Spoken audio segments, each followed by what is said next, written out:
Hello guys, এখানে মা কুন্দুলি বানাচ্ছে। কুন্দুলি শস্য বাটা দিয়ে, আর শস্য বাটাটা বরফের মতন শক্ত হয়ে গেছে। এটা ডিপ ফ্রিজে ঢুকে রেখেছিল, এই জন্য হবে। কুন্দুলি শস্য বাটা দিয়ে বানাচ্ছে মা। এখন এটা ঢাকা দিয়ে দিবে, এটা হতে থাক। আর এখানে ভাত হয়ে গেছে, এখানে ভাত মায়ের গালছে। তো গাইস, এখানে ভাই বসে আছে, ওর টাইম পাস হচ্ছে না। ওর সামার ভ্যাকেশন ওখানে চলছে, কদিন পর খুলে যাবে স্কুল।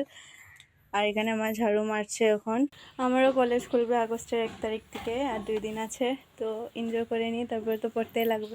তো গাইস, এটা ফাইনাল লুক কুন্দুলি শস্য বাটা দিয়ে, এটা ফাইনাল লুক।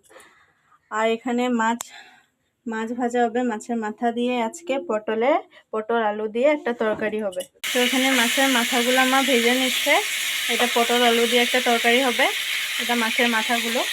গাইস, এখানে মা পটল আর আলু দিয়ে দিয়েছে। এখন পটল আলু দিয়ে যে মাছের মাথা হবে ওটা, এখন পটল আলুটার মধ্যে এখন লবণ দিবে, লবণ,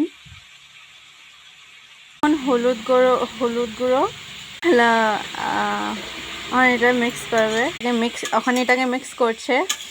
আর মাথাটা ভেজে রেখে দিয়েছে। এই যে মাছের মাথাটা ভাজাটা, এটা কড়া করে ভেজে রেখেছে আগের থেকে মা। তো গাইস, এখানে এটা ভাজা হয়ে গেছে পটল আলু। এখানে লঙ্কা গুঁড়ো, জিরা গুঁড়ো, তারপরে হলদি গুঁড়ো, পেঁয়াজ, রসুন দিয়ে এটাকে মিক্স করছে। আদাও দিয়েছে এটাতে, আদা দিয়ে এটাতে এখন মিক্স করছে এটা। তো গাইস, এটা কষানো হয়ে গেছে, এই যে এটা কষানো হচ্ছে এখন। তো গাইস এখানে মাছের মাথাটা দিয়ে দিয়েছে, এখন এটাকে হিলাবে। তো গাইস, তখন এটার মধ্যে জল দিবে যতটুকু লাগে। তো গাইস, এখানে জল দিয়ে দিয়েছে, এখন এটাকে ঢাকা দিয়ে রাখবে।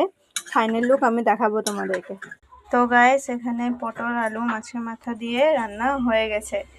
কি সুন্দর লাগছে আজকে এটা হয়ে। তো ভালো লাগলে লাইক, সাবস্ক্রাইব আর কমেন্ট করবে। কমেন্ট করতে ভুলবে না কিন্তু। বাই। আর ভালো লাগলে সাবস্ক্রাইব করবে। বাই।